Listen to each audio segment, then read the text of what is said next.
South African President Cyril Ramaphosa has ordered the deployment of 73,000 soldiers to enforce a lockdown in the country's fight against the coronavirus. The move is unprecedented in the modern history of the country. Your mission is mission save lives. You are required to go out and save the lives of the 57 million South Africans who live within the borders of our country. Across Africa, security forces are being called upon to seal borders, enforce quarantines, and maintain order. The measures are viewed with mixed emotions on a continent where, throughout history, military and police forces have been used to control the civilian population instead of protect them. There have already been instances of violence. On April 12, soldiers from the South African National Defence Force were accused of beating a man to death in Alexandra, north of Johannesburg.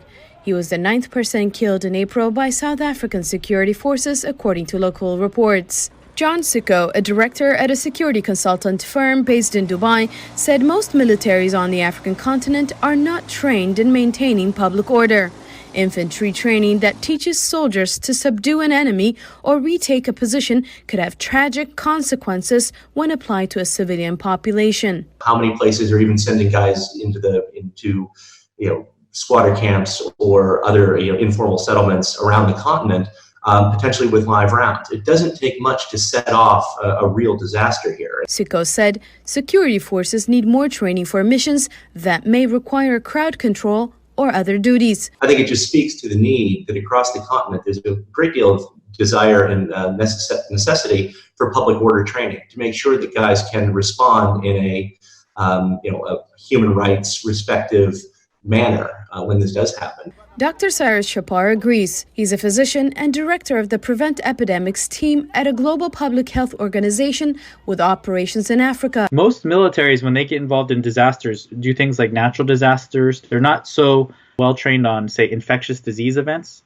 because these can actually affect the people responding as well.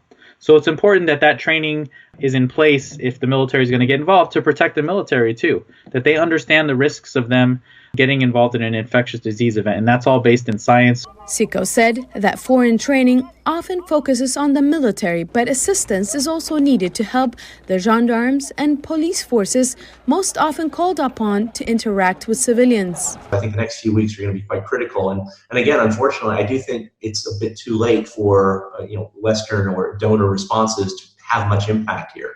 But again, it has to be strategic. Longer term, this is something that I think Washington, the administration and others need to really be considering moving forward. Salem Solomon, VOA News, Washington.